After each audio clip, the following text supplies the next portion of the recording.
do something different is, it's not that. It's a simple way to get something very different from your life. So it works at home, it works at work, it works everywhere. And what I'm going to do is I'm going to sort of run through a bit of the science behind it, because my co-founders in this are Professor Ben Fletcher and Professor Karen Pine, who are psychologists. Ben was the head of psychology at University of Hertfordshire, and whilst it is fun, and whilst it's an enjoyable way to get something different from your life, it's very much based in the science. So I'm going to go back. Don't worry, that's fine. Very simple. I'm going to take you back 25 years, and Ben was interested, and he spent 25 years himself looking at stress in the workplace. And he'd come to the conclusion that stress in the workplace was really, the interesting bit was the people, not the workplaces. And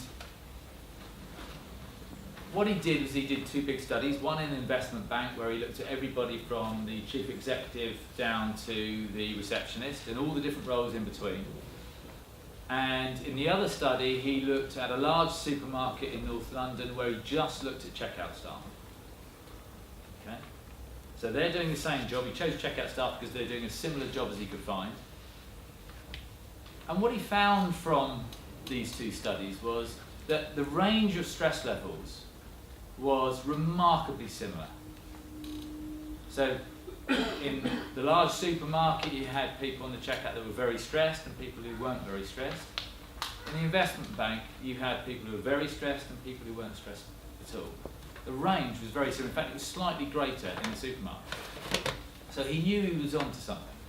He knew that it was something about the people. And so he started to try and understand the checkout staff. He wanted to understand why somebody on checkout A was very stressed and somebody at checkout B wasn't very stressed. They're doing the same job, but they're different people.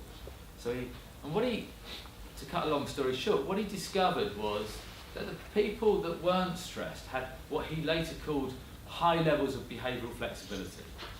And the people who were very stressed had low levels of behavioural flexibility. And behavioural flexibility is the ability to behave in different ways.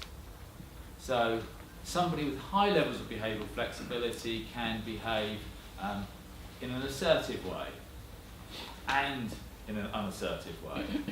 They can trust people, they can be wary of others, they can be an extrovert or an introvert, they can take risks, they can play it safe. They've got these options, whereas the people that were very stressed didn't have options. They had to behave in a certain way because they were trapped in that rut. They hadn't grown their behavioural repertoire. So the next step for him was to help companies recruit people who had high levels of behavioural flexibility. They were the most successful people in life. You know, whether you talk about them being successful in their career or happy, whatever way he looked at it, they were the most successful. So he helped companies recruit these people, and then one day one of his PhD students came to him, and she'd been looking at the link between behavioural flexibility and people's ability to complete their own personal projects. So personal projects could have been learning a new language, better relationship with their partner, starting up a business, learning to swim, whatever it might be. But she came to him one day with a correlation in the data between behavioural flexibility and BMI score, so body mass index. People who were significantly overweight, she could see a correlation with low BMI scores. Okay? She's asking, is this interesting? And Ben's looking at it thinking, this is really interesting, because in theory, that means if we can find a way of increasing their behavioural flexibility, their BMI score will come down. Okay? So he set about trying to find a way to increase their behavioural flexibility. And a lot of trial and error later, he created the first Do Something Different program, which worked. He got people out of their comfort zones, started to get them to behave in different ways, got them to start doing things differently, doing something differently. Their behavioural flexibility grew, but not only did their BMI score start to come down, but they started to achieve those things that they set out to achieve, plus a lot more, because he kept tabs on these people, and they started to improve their relationships when that wasn't necessarily their primary goal in the first place. They quit smoking, they started to lose weight, they started to do a lot more than they'd ever done before. Sorry, yeah. Isn't that also kind of wasn't it the hard part of that? That they felt like they were cared after, that it wasn't actually, I mean, did their behavioral flexibility really change, or did they just felt cared after, cared for? They felt more confident. They certainly felt more confident. So when you say cared after, do you mean that somebody was doing it to them? Actual interest in that. You could say that, and maybe initially there may be an element of that, but these days they don't get cared for in that same way because we run it online. So it's really what we do is we break habits. So we apply the do something different methodology to a whole range of different issues, from teenage offenders to companies like PwC where we do diversity programs, to other corporates where we do agility, leadership, management programs. We're launching one next month with Philips where we're doing a well-being program, but we do it in communities where we're helping people to quit smoking. The outcomes are a reduction in domestic violence levels, kids start going to school, and there are a whole range of other issues. In fact, happiness is one we're just about to do in the next month or two as well.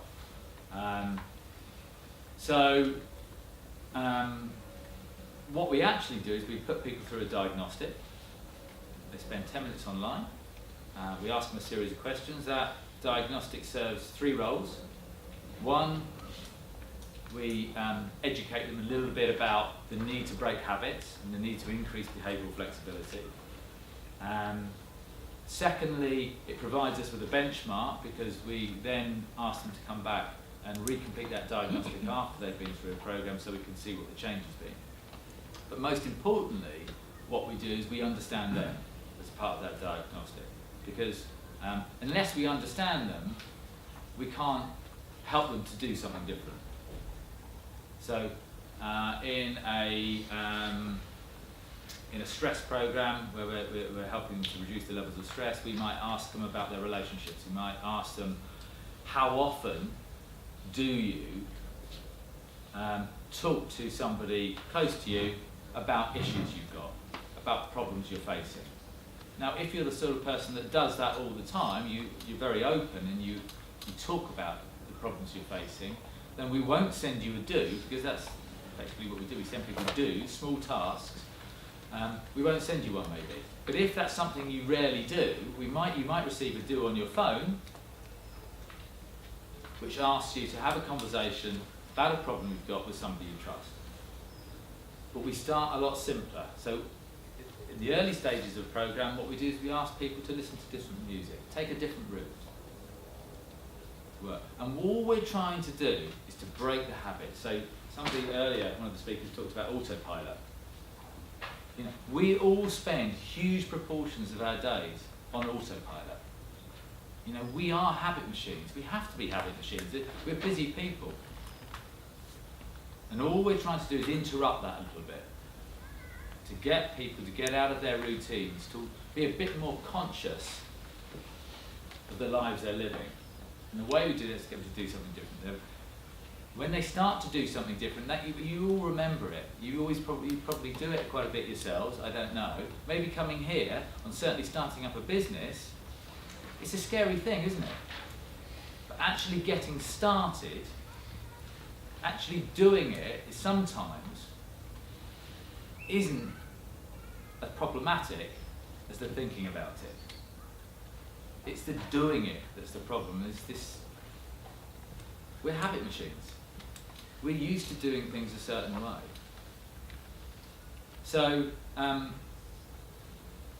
suppose my plea to you, you've heard a lot today about how to set up a happy company, how to set up a successful company, one that you enjoy working on. It doesn't feel like work. But unfortunately, if all you do is walk away from here today and think about it, you'll get the same results. I mean, Einstein said the definition of insanity is doing the same thing again and again and expecting different results. You have to do something different to get different results. I'll give you a few examples of how just doing something very small can change people's lives.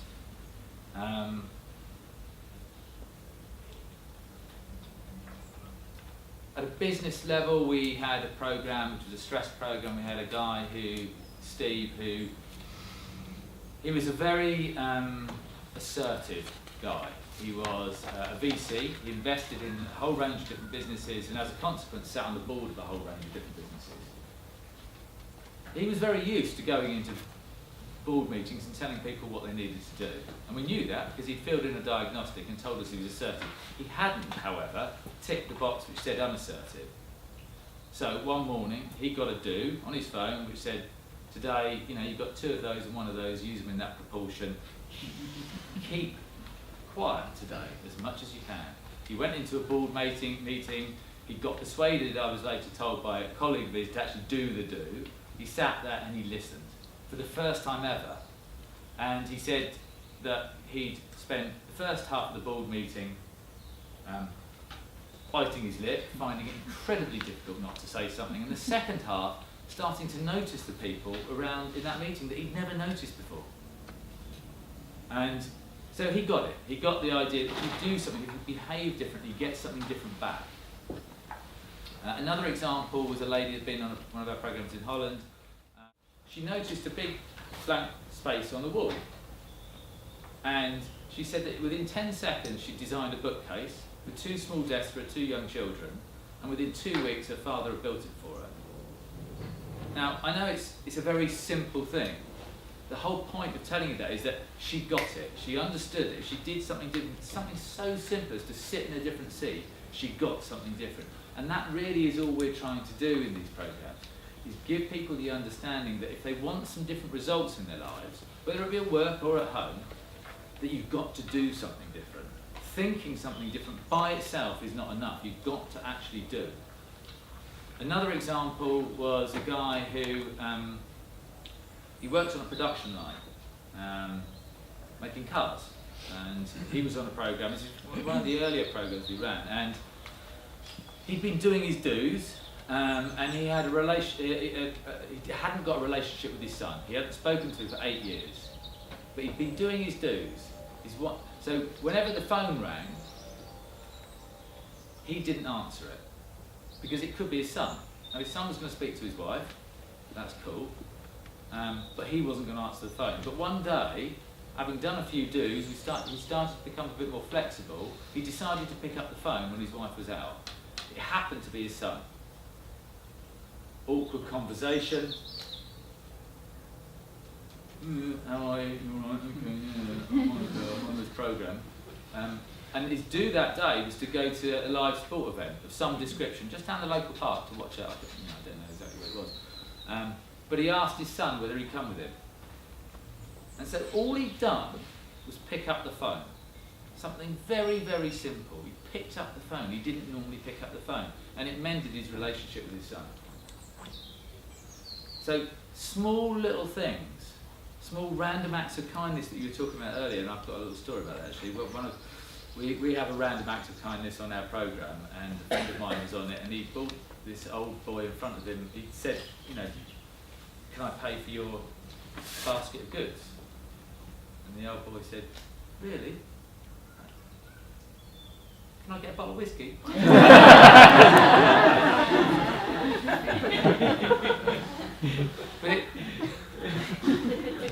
So, my plea to you, really, I've only been here this afternoon, I've heard such fantastic stuff, and I'm just sitting there nodding with everything that's been said. And you may think it's a great idea, what these companies are doing and what these speakers have talked about. you may think it's a great idea, but unfortunately you won't get different results unless you do it. Just take a few little ideas that you've taken today and do something with them. And start doing things differently to what you normally do. Try and expand your behavioural flexibility. Maybe if you're normally I got a fantastic email from somebody yesterday saying she'd gone freelance, just gone freelance. She called herself a cowardly lion. That's it. And she wanted to be a tiger. And she knows she's got to get out there and network and talk to people. She knows she's got to do selling, and she's never done this before. She has to behave. Give it a go. Be a bit more extrovert. You know, be a bit more un-British maybe. You know, yeah, get out there. You know, whatever it is that you know that you're afraid of, maybe just take a few steps in that direction. You don't have to suddenly, you know, start singing and dancing on stage. You're not, but just get out there and just behave a little bit differently and see what happens. Because, you know, it doesn't matter whether you're an individual or a company. If you don't do something different to the way you're doing it at the moment, you'll get the same results.